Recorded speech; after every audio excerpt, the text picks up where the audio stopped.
Gente, tô aqui pra realizar um sonho que é gravar um médico. Gravar um médico. Que é gravar um vídeo com um médico especialista, dermatologista. E a gente vai responder todas as dúvidas que eu e vocês também têm. Então vem com a gente, conheçam o Dr. Wagner Galvão. Obrigada, doutor. Obrigado, Jéssica. Como a gente estava conversando, eu já fui assim uns 17 médicos e a maioria tratam estética e não doença. Então é muito legal poder conversar com um dermatologista que entende das doenças dermatológicas. O perfil que eu gosto de fazer, Uhum. eu acabei separando essa parte da especialidade, estética não é muito minha praia mesmo. Pô, que bom. Você estava comentando comigo que há um ano atrás o papo era diferente sobre adenite. Então, para contextualizar, assim, o que mudou? O que a gente descobriu novo de um ano pra cá, que tanto mudou na nossa visão da hidradeniite? A hidradeniite é uma coisa que está mudando o jeito que a gente entende a doença. Então, se antes a gente olhava e falava, putz, era um problema só do folículo, aí depois virou um problema assim, só de infecção, só de bactéria, e a gente tratando a bactéria. Aí a coisa foi evoluindo para a gente entender que é uma inflamação. Tanto que várias outras coisas que estão associadas à hidradeniite, elas são, de uma certa forma, uma desregulação da inflamação. E agora a gente está tratando muito desse lado de inflamação. E entendendo o problema do folículo e da bactéria como consequência da desregulação da inflamação. Uma das dificuldades que eu tive e muitas pessoas têm é com o tratamento pra gente entender mais ou menos como são os tratamentos, porque são tratamentos novos, né? Um que eu estou na fila, inclusive, aguardando, e tô pensando sobre isso, vou até comentar com o pessoal depois, fazer um vídeo especialmente sobre isso, é a cirurgia. Queria que o senhor explicasse mais ou menos como é feita a cirurgia da hidradeniite. A hidradeniite tem várias fases. Nas fases iniciais, os tratamentos de intervenção, laser e cirurgia, eles são normalmente um pouquinho mais leves, né? Então, assim, você faz laser para pelo, você faz uma coisa que a gente chama de deroofing, então você canaliza as fístulas e tira o que reveste as fístulas, deixando isso aberto. Isso geralmente são para casos mais leves. Em casos mais avançados, normalmente você faz incisões amplas, aí podendo ou fechar, né, então você tira um pedaço do tecido, fecha esse tecido, ou retalho, que você pega um tecido de outro lugar próximo, vizinho ali, e desloca para poder fechar, ou às vezes até deixando aberto. E mais um outro jeito, você enxertando, você tira um pedaço de pele de outro lugar e tampa ali o buraco que você deixou. Cada uma dessas técnicas você vai ter aplicações que a gente vai ver na hora. Na cirurgia é muito de você ver na hora o que está acontecendo, como que eu vou fazer melhor naquele caso, naquela área. E a gente tem algumas estatísticas de quanto que volta em cada técnica, sabendo que tem o viés, que algumas técnicas são para casos mais graves, incisões maiores. Tal. Sim. A minha é média, vamos dizer que não chega a ser grave, mas é média. Qual seria, é claro que só na hora que é possível ver, mas você acha que uma pessoa de média grave, ela vai ter uma boa resposta na cirurgia? Nos consensos, e voltando àquele ponto que está mudando a hidradeniite, até um tempo atrás a gente não tinha consenso de diretriz, era muito espalhado. Você fala, olha, tem isso, tem aquilo, mas como é que você organiza uma escadinha de tratamento? Isso é uma coisa que a gente está organizando recentemente. Tá. Ainda não existe um consenso brasileiro, ele está em formação. Mas para casos mais graves, né, já não leves, normalmente você opta por excisão. Mesmo com as outras terapias, né, você remédio, antibiótico tópico, os retinóides com isotretinoína ou os biológicos, você opta por tirar um pedaço e eventualmente fechar ou deixar aberto, aí dependendo do caso a caso. Saquei. Nossa, chega a dar um medo aqui, gente. A mão até sua de pensar. Muita gente, eu inclusa nessa galera, não sabemos o que são esses biológicos. Você pode explicar de uma forma rápida? Tá. Mais ou menos ali na década de 70, o pessoal descobriu que você pode pegar uma bactéria e colocar alguma coisa dela e fazer ela produzir um produto, normalmente um anticorpo, do jeito que você quiser. E isso gerou um novo mundo. Então isso aí ganhou o prêmio Nobel. Nossa! Quer ver um biológico que ninguém fala que é biológico? Insulina. Insulina é outro biológico. E tem vários outros. No caso, é uma bactéria que tem no nosso próprio corpo já? Não, a gente pega uma bactéria de bactéria laboratório, vai lá, faz, bota o negocinho lá Entendi. dentro e faz a partir dali a produção. Bom, isso abriu um campo da gente conseguir direcionar tratamento para coisas muito específicas no sistema imunológico. Quando eu estou falando desses biológicos nessas doenças inflamatórias, isso é uma coisa um pouquinho mais recente, ali dos início do ano 2000, mais ou menos, que imunologicamente a gente começou a entender um pouquinho mais dessas doenças e a gente começou a criar remédios guiados contra alguns pontos específicos do sistema imunológico. Então, quando eu vou falar de efeitos adversos, riscos, segurança, eu tenho que falar pontualmente de cada remédio, inclusive de cada doença. Tá? Os biológicos têm segurança? Bom, dos biológicos que têm relação com a hidradenite, a gente já tem uma experiência que eu posso transpor da psoríase. Então, a gente tem bancos de dados com milhões de pacientes tomando essas medicações há 5, 10 anos e você consegue ver o índice de segurança dessas medicações. Inclusive, dosar muito bem o que acontece nesse universo de pessoas tomando. Meu celular chega a vibrar. Mas isso, então, quer dizer que isso é um tratamento, uma tecnologia meio nova para hidradenite. Exato. Falando de um jeito muito legal. Assim, é uma tecnologia que a gente já conhece. Tá. Na psoríase, na artrite reumatoide, na artrite psoriática, na doença de Crohn. Só que o entendimento da hidradenite, eu puxei uma oportunidade de mudar o tratamento e de pegar essa arma nova. Que antes parecia que era outra coisa, parecia que o caminho era outro. Puxa, vamos matar bactéria, Sim. vamos operar. Daí você olha e fala assim, mas espera, e essa inflamação, que é um dos eventos que leva a essa colonização de bactéria, que leva a alteração. Aí a gente começou a ver a melhora dos pacientes quando você toma. Isso aí foi meio que ocasional, né? Pacientes com outras doenças, com hidradenite junto, que tomaram por outras doenças, melhoraram a hidradenite. Nossa, Aí quando você observou, veio daí. Caraca, que interessante. E aí, então, quer dizer que tem uma coisa mais ampla, é como se tivesse um campo de batalha, assim, um monte de soldado com espada, e você conseguisse acertar os atiradores de elite, assim, que estão matando o seu exército. Imagina o seguinte, você perdeu o controle da polícia, a polícia tá pegando quem não é bandido. É isso, a gente tem que tirar e controlar a polícia. Ela é importante? Sim, ela é importante. Mas, pô, que ela pegue o bandido, e não que ela pegue as outras pessoas. Basicamente a nossa sociedade. Doutor, e você já entrou num tópico que a gente recebeu. A gente coletou aqui um monte de perguntas, porque muita gente que tem hidradenite assiste aqui a série de vídeos que a gente está fazendo. E você já comentou até nessa sua resposta sobre uma pergunta que tinha. Então, vou começar a fazer as perguntas da galera de casa que assiste. A Natália Matias perguntou se quem tem hidradenite pode desenvolver outras doenças. Justamente essa... Sim, tem associação com várias doenças. Ela entra num contexto que tem muitas coisas inflamatórias aí ligadas. Tem pioderma, tem algumas síndromes ligadas à acne. Ela entrava até numa coisa que a gente chamava de tétrade de obstrução folicular.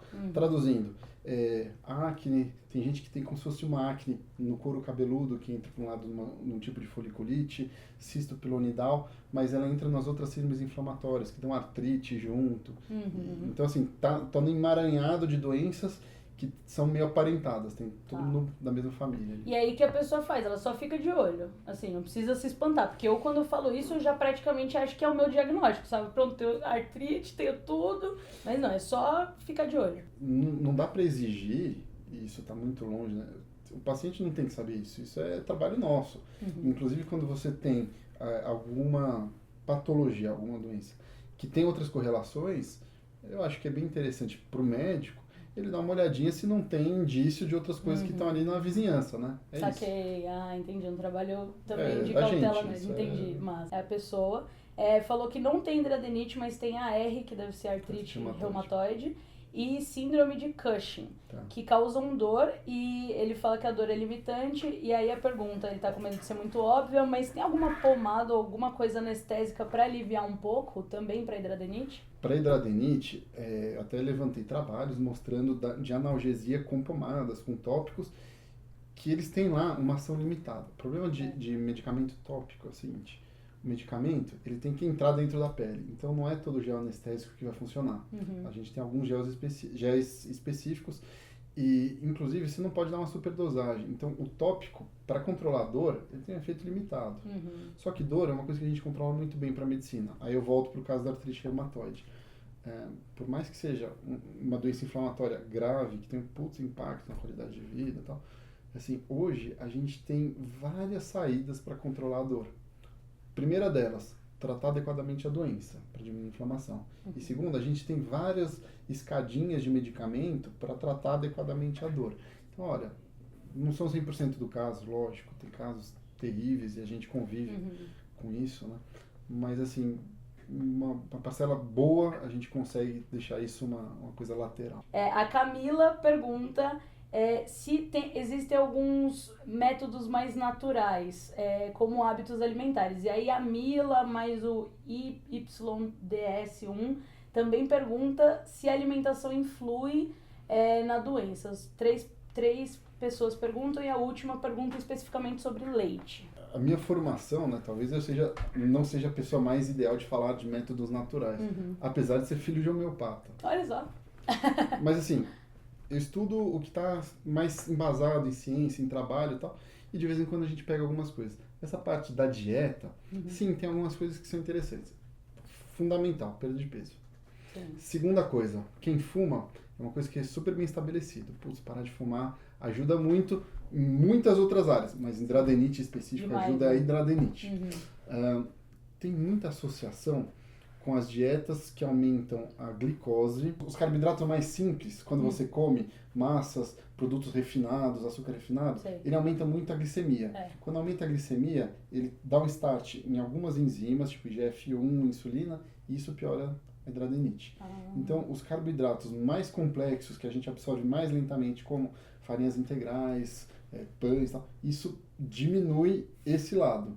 A outra coisa, tem uma relação já bem estabelecida e tem alguns trabalhos interessantes mostrando que quando você restringe leite, não estou falando de lactose, estou falando leite e derivados, inclusive soro. Conhece proteína? Ele mesmo. Então, assim, são as proteínas do soro, que elas também induzem algumas coisas hormonais e de glicemia que pioram a hidradenite. Então, tem uns trabalhos interessantes, você restringindo leites e derivados lácteos, melhorando a hidradenite. Eu comecei o canal Gorda de Boa até porque eu queria diminuir as inflamações, então eu quis perder peso, quis fazer uma dieta, fui uma nutricionista, tal, tudo certinho.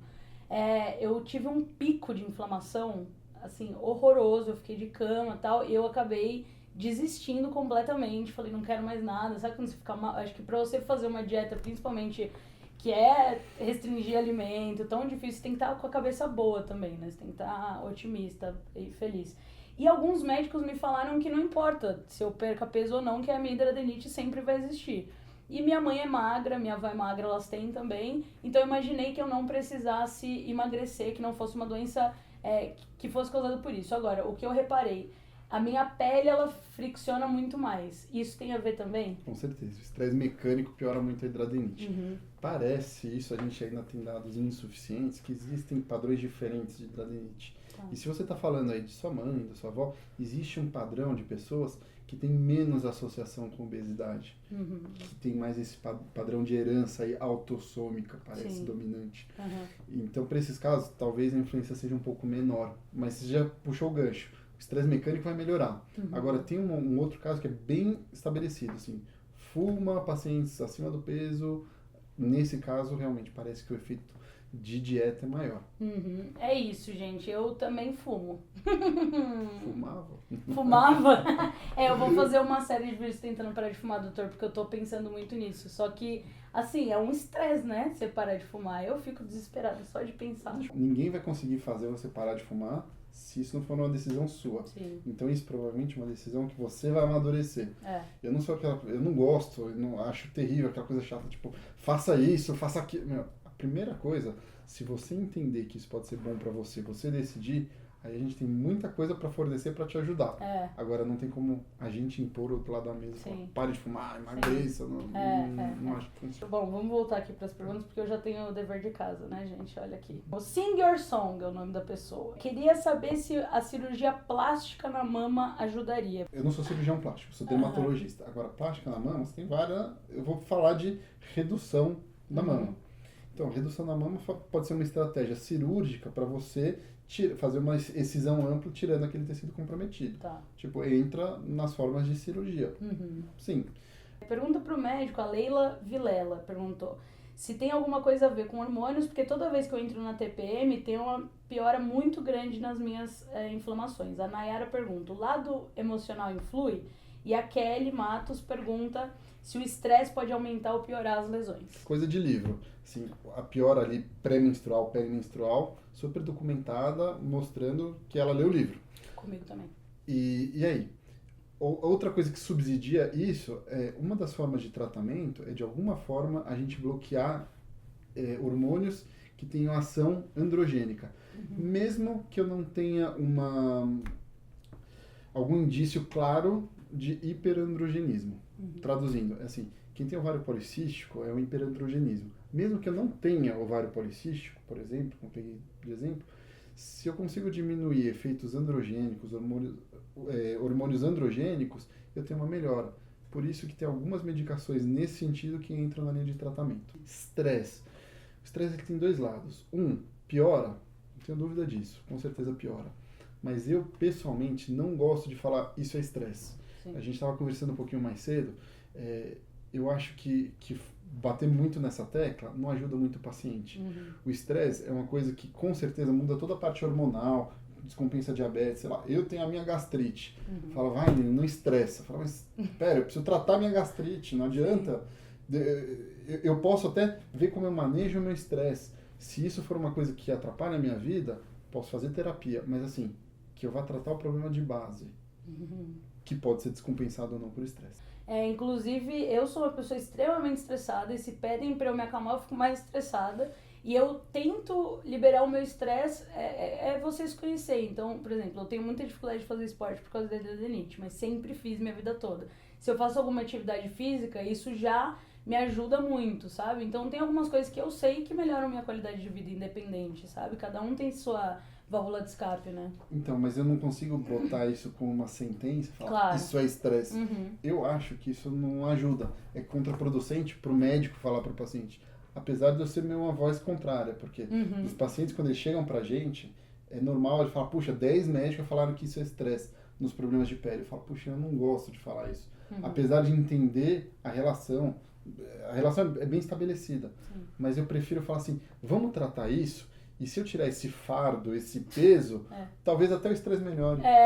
Com certeza. Nossa, sim. Então esse negócio de ser uma doença psicossomática é mentira. É difícil falar de psicossomática, uma coisa que eu tô vendo, né? A pessoa tem uma tendência a ter aquela manifestação. E quando a vida tá mais desarmônica, tá mais desequilibrada, ela vai descompensar naquela manifestação. Sim. Eu brinquei aqui, comigo é minha gastrite. Sim.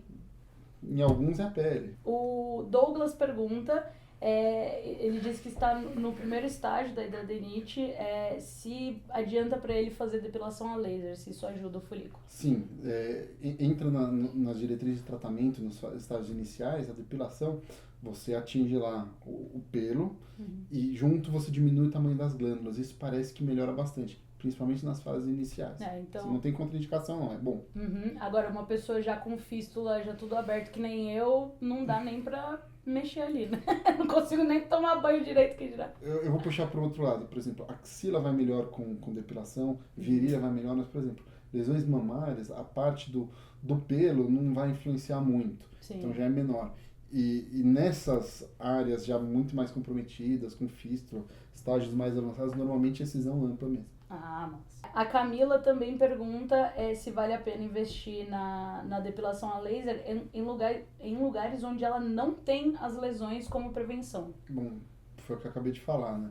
A mama é uma coisa que vai responder pouco a depilação. Nas outras, eu acho que é uma estratégia interessante, sim. Viu? Massa. Ó, que legal. Camila, que legal! A gente tá perguntando as coisas que ele tá respondendo. Que emoção, gente. Nunca achei que esse dia fosse chegar, viu?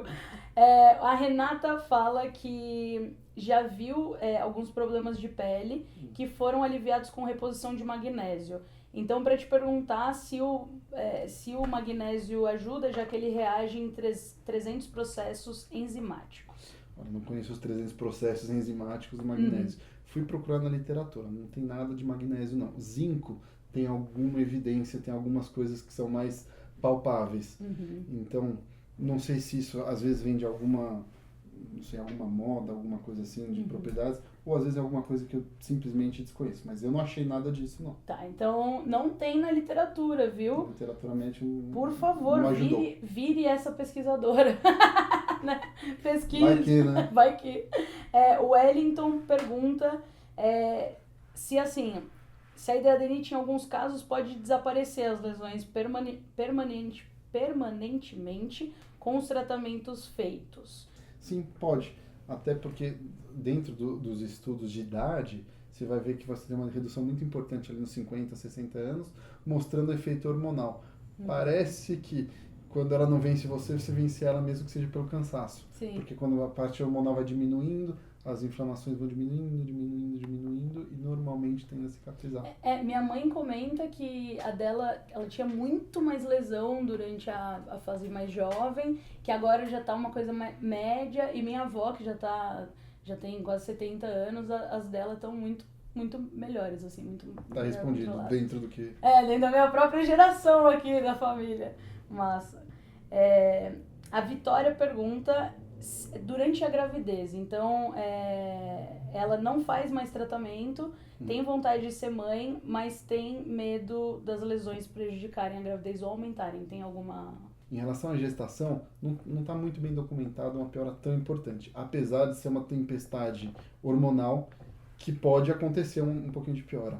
Agora, muda tanta coisa na gestação. Pois e a gestação pode ser, se ela tem essa vontade de ser mãe, puxa, do meu lado, fala assim, vai. E nem que a gente aumente o tratamento, muda isso, muda aquilo, Sim. Porque é uma experiência única na vida. Vitória, boa sorte, meu amor, um beijo. A Tieme, que é lá de Curitiba, ela perguntou detalhes da cirurgia, o que a gente já comentou aqui, mas aí ela faz um comentário interessante, que eu procurei em Curitiba, a dermatologista que eu consultei falou que aqui só tem 2 pessoas que fazem essa cirurgia. Obrigada e aguardo ansiosa pelos vídeos. O que eu queria conversar com o senhor agora é sobre... eu também tive muita dificuldade de achar médico que realizasse essa cirurgia, então perguntar assim, são realmente poucos médicos que fazem, é uma cirurgia complexa. E a segunda como que a pessoa hoje, brasileira, cidadã, ela consegue acessar algum tratamento para hidradenite pelo SUS? Tá. Hidradenite é uma doença que a gente está redescobrindo agora. Tá. Que ela ficou sem pai nem mãe, né? Uhum. Então, até a experiência pessoal, puxa, muitos casos que eu recebi, mesmo em consultório, eles estavam parados com algumas especialidades. Até o pessoal, sei lá, pensando só na parte infecciosa, tá no cirurgião. E por que a dermato tem muito nesse contexto? Porque até as doenças correlacionadas têm muito a ver com a dermatologia. Uhum. Hoje, sobretudo, porque um dos principais tratamentos novos, que são esses biológicos, eles estão muito inseridos nesse contexto na dermatologia. Uhum. E por ela ser meio órfã, tem muito pouca gente que tem prática, tá? Então, eu cansei de receber gente, o pessoal falando que isso é furunculose. Uhum. E até como ela tem fases de inflamação e períodos de mais calma, de tranquilidade, acalmia, a pessoa às vezes passa por aquele período e some. Sim. E fica meio perdida sem alguém que coordene. A parte cirúrgica também entra nesse contexto. Bom, doutor, eu queria muito agradecer, assim, o papo. Queria falar que é muito bom conversar sobre isso, porque, assim, eu acho que na sua profissão é uma rotina falar sobre essas doenças, mas na vida de quem nunca ouviu sobre isso é uma luz, assim, é muito legal, muito legal. Obrigada mesmo. Obrigado pela oportunidade. É sempre gostoso falar do que eu gosto de fazer e falo com carinho nos olhos, porque reconheço o fardo que reconheço que isso às vezes é meio órfão, não tem pai nem mãe, e que tem muita coisa a ser feita por muita gente que está aí perdido no mundo. Sim, com certeza a gente ajudou milhares dela agora, então obrigada. E você, se você gostou, você compartilha para muita gente o nosso papo com o Dr. Wagner, comenta se tiver com dúvida, se você tem algum comentário. Para saber mais sobre hidradenite, tem o site www.hidradenitesupurativa. Se inscreve no canal e até o último episódio, que é o próximo terça que vem. Beijo!